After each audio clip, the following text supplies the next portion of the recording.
$7 for a dozen eggs, $10 for butter, and don't even think about steak.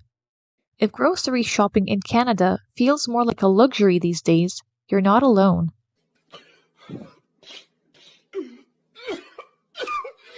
But why is everything so expensive right now?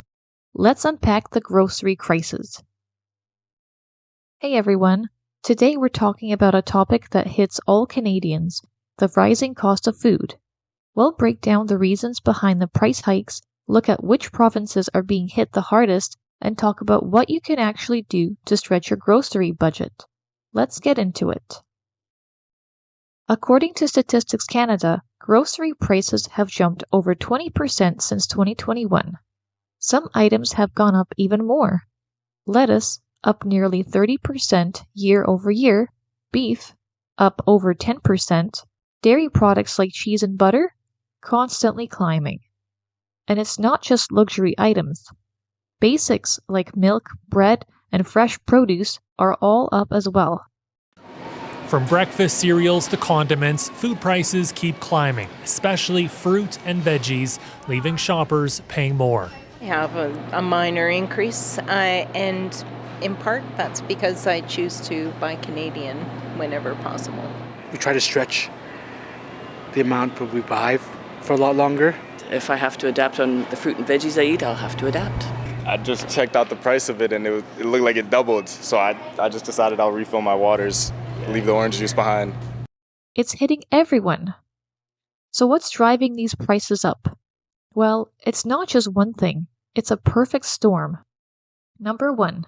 Inflation and supply chain. Like everywhere else, Canada dealt with post-COVID inflation and global supply chain issues. Shipping delays, fuel costs, and shortage supplies drove up costs across the board. What kind of place is this? Number 2. Climate change and natural disasters. Wildfires, droughts, and floods in Canada and globally have impacted food production. For example, droughts in California, where a ton of our winter produce comes from, led to reduced supply, which means higher prices here. Thousands of acres are now lying idle because they're unable to irrigate. Warning signs now seem ironic. It doesn't get much more serious for the people on the ground that are living it, and we're afraid that the grocery store shelves are going to see it in the coming year because the products that we grow this year you see on the shelf next year. Are people going to go hungry? I can't say that, but our president, he said we're looking at food shortages in the United States. The government has urged Californians to conserve water, but the first 3 months of the year were the driest on record. Number 3. The weak Canadian dollar. A weaker loonie means it costs more to import food from the USA or overseas. And since we import a lot of fresh vegetables and fruits, especially in the winter, that hits hard. Number 4. Corporate profits. Now here's where things get spicy. Some critics and even politicians say the grocery chains themselves are part of the problem. Companies like Loblaws, Sobeys, and Metro have all been called out for allegedly padding profits while Canadians struggle to put food on the table. In Canada, these big 3 companies control over 60% of the grocery market. That kind of control means less competition and fewer pricing pressures. Critics argue this grocery oligopoly allows companies to raise prices with little consequence. And while the Competition Bureau of Canada launched an investigation, they've so far said there's no evidence of collusion, but the debate continues. Grocery prices are now the number 1 concern for many Canadian households, even above rent. In food insecurity reports, millions of Canadians are now turning to food banks. Food banks across Canada are at a breaking point. With more than 2 million monthly visits in 2024, the organization is calling on federal party leaders to make addressing food insecurity a priority. We desperately need to see some very clear policies that will tackle the root causes of food insecurity, and that's namely poverty. We're seeing so many people sucked into poverty by these increasing costs of living, the ability for more and more Canadians just to cover life's essentials is becoming harder and harder. In 2024, over 2 million people used a food bank in a single month. That's a record high, and more of these people happen to have full-time jobs. You have a choice. You either heat your house or eat.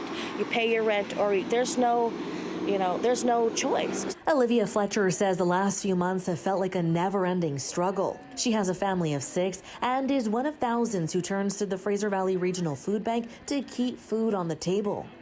She's not alone. Many are feeling the pinch amid rising costs of living. It's very hard to keep up with the bills, especially January, February. The prices has become like more expensive, and it's a little bit hard. According to recent reports, New Brunswick and Prince Edward Island have seen some of the highest increases in grocery costs across Canada.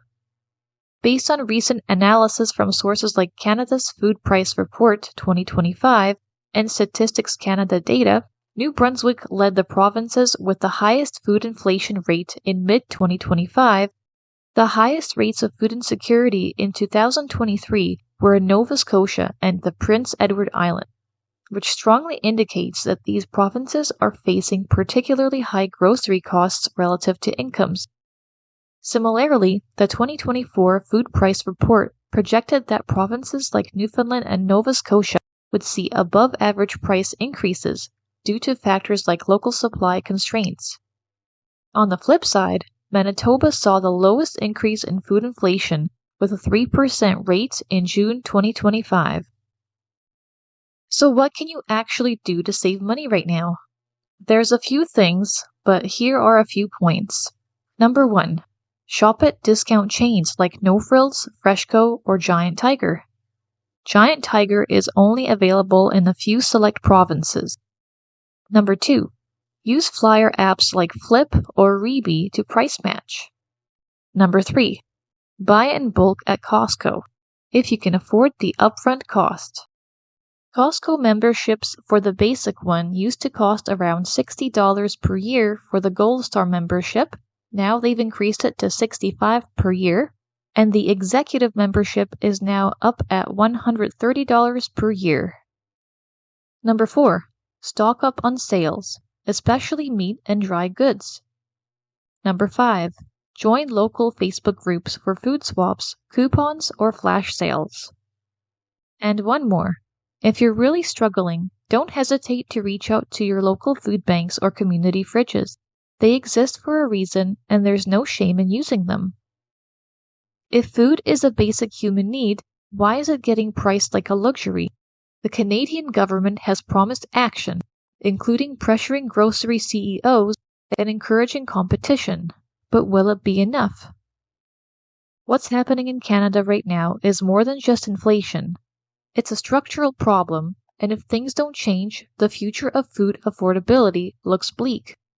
One can even call this greedflation, and it really feels true today. Have you noticed your grocery bill going up way more? What's the one item you've had to stop purchasing? Let me know in the comments. And if this video helped you understand what's really going on, hit like, subscribe, and share this with someone who needs to hear it. Thanks for watching. Stay safe and eat well, if you can afford to, that is.